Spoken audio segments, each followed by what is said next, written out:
નમસ્કાર મિત્રો, વિડીયોમાં તમારું સ્વાગત છે। જી હા મિત્રો, અત્યારે હાલ ખૂબ જ દુઃખદ સમાચાર સામે આવી રહ્યા છે। જી હા મિત્રો, અત્યારે હાલ બે મોટા વિસ્ફોટક થયા છે। જી હા મિત્રો, વિસ્ફોટક એટલા બધા શક્તિશાળી હતા કે તેમાં 105 નાગરિકો માર્યા ગયા છે, જ્યારે 200થી વધુ લોકો ઘાયલ છે। જ્યાં મિત્રો, ઈરાનના હીરો ગણાતા પૂર્વ સૈન્ય વડા કાસિમ સુલેમાનની કબર પાસે હજારો લોકો તેમને શ્રદ્ધાંજલિ આપવા માટે એકઠા થયા હતા। તે જ સમયે બે ધમાકેદાર વિસ્ફોટક થયા હતા। એક રિપોર્ટ અનુસાર વિસ્ફોટક માટે સુલેમાનની કબર પાસે અને રસ્તામાં ઘાતક વિસ્ફોટકો બેસાડવામાં આવ્યા હતા, જેને બાદમાં આતંકીઓએ રિમોટથી બ્લાસ્ટ કર્યા હતા। ઈરાનના ઇતિહાસમાં 1979 પછીનો આ સૌથી મોટો આતંકી હુમલો માનવામાં આવી રહ્યો છે। 2020માં તત્કાલીન અમેરિકાના પ્રમુખ ડોનાલ્ડ ટ્રમ્પના આદેશ પર ઈરાનના સૈન્ય વડા જનરલ કાસિમ સુલેમાન પર ડ્રોન હુમલો કરીને તેમની હત્યા કરવામાં આવી હતી।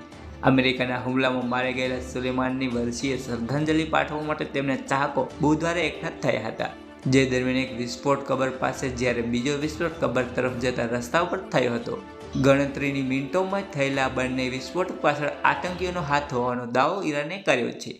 તો મિત્રો, આવી જ અપડેટો મળતી રહેશે, પરંતુ તમે ચેનલ પર નવા આવ્યા હોય તો વિડીયો લાઇક કરી ચેનલને સબસ્ક્રાઇબ કરવાનું ભૂલતા નહીં। ધન્યવાદ।